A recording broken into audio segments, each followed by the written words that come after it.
everyone. It is Monday, June the 24th, and I'm about to go into work. And I wanted to just take a minute and share a couple of things because this past weekend was really interesting and a little bit difficult. And but there are a couple of things that were just new information, new revelation, some wake-up calls, that kind of thing. So I'll talk first about a wake-up call. So my sister, who's 3 years older than me, had a health scare on Saturday where she had to be taken through the 911 call, the ambulance, taken to the hospital, the emergency room to get checked out. The symptoms initially presented themselves to be like that she was having a stroke or a mild stroke. And so yeah, that was very frightening for her, for our family. It turns out it's something called a vasospasm, V-A-S-O spasm. It's related to migraines, and she has a history of that. So she was released, and it turns out, she's okay. But again, that was quite a scare, and just a wake-up call for me to continue to do what I can do to improve my health and be healthier. So even though I was struggling with just, as I've been doing this fasting for several weeks and just struggling with what I feel is slow results or lack of results of what I had hoped for, I need to just continue to pursue this. And so with that said, on Sunday, I did a lot of resting because Saturday had been very emotional. So went to church and lunch with Albert, and then just really did some resting and relaxing the rest of the day. But as part of that, I was doing some research on YouTube around fasting and how I can maybe improve my results with that. And I came across Thomas DeLauer's YouTube station, which he has like millions of subscribers, so I don't really know why I'm so late to the game in finding out about him, but his channel is awesome. Just a huge amount of content and information and education, and so I was focused on the videos around his information that he puts out around fasting, which he had a lot of information about fasting for women. He had information around how to break your fast, and that was really something I had not been really thinking about much, other than trying to stay keto during my eating window.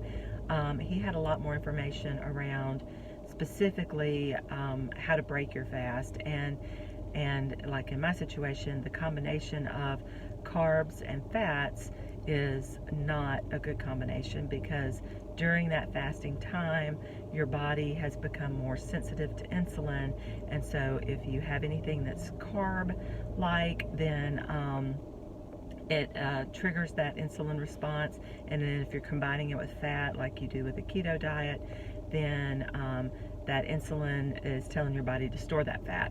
So I really was thinking back and looking back over my past few weeks of what I was doing when I broke my fast, and so there's some things that I'm definitely going to try differently this week, breaking my fast with either bone broth or with protein and fat, and make sure I'm not having any carbs initially.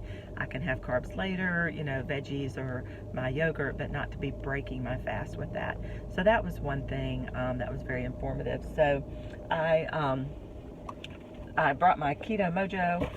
There's going to be a lot of finger pricking going on this week. I want to test some things. I want to test, I've got my finger prick kit here with the glucose strips. I want to test that the ketones drinks, that the ketones that I'm having during my fasting window, I want to verify and see on my blood test to make sure that they're not triggering any sort of a insulin spike, and make sure that they're not breaking my fast. So they do have some artificial sweeteners in there as part of that, so I want to make sure that that's not triggering anything that's breaking my fast. Again, I want to try the bone broth or proteins and fats when I break my fast. Another thing I realized is that it's common for me to have a couple of glasses of wine during that my eating window of 4 to 8 p.m. and have some wine and then have my keto meal.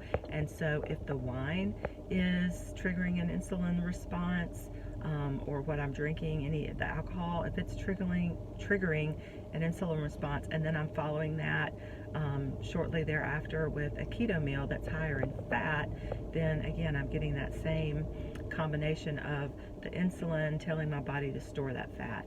So just some aha moments of new information that I learned from his channel. I'm very thankful that I came across that information, and it's going to lead me to do some testing on myself this week and kind of really understand what I'm doing and how my body's responding. The other last thing I wanted to share is that I was doing some journaling, and I'm not a big journaler. I mean, this is my journal. I maybe journal once a month. Sometimes I'll go several months without journaling and then journal for a few days. It just kind of depends on what's going on in my life. But this journal right here goes back to April of 2016.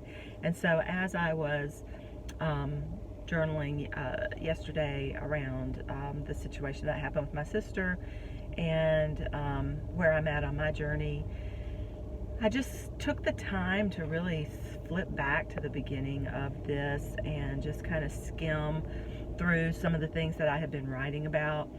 And it really showed me the pattern that that my weight and my eating and just all of that, just what a struggle and a concern and a trial, I guess is a good way to put it, that this has been for me. I mean, I know I've struggled with it all my life, but really that's going back 3 years. But really, like I said, since before I turned 50, I had really gotten very down about all of this and wanted to make a change. And I can look back through here and see a lot of the different things I've tried, but not having the consistency to really stick with it to get the changes that I want to have in my health and in my weight. So that was another good motivator for me to just say, you know, stick with this. This is an ongoing problem, and again, obesity is a real disease. And then I've got the like that syndrome X, metabolic syndrome X.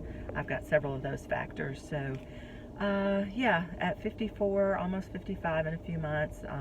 Again, my sister's 3 years older than me and having these health issues that she's having. So just wanted to share those thoughts. Those are some of the things I'm going to be doing this week to try to get better results, try to really understand what's going on with my body, with my glucose, what's triggering it, and then being mindful of what I'm eating when I am eating. So yeah. So I hope you have a good day, and God bless.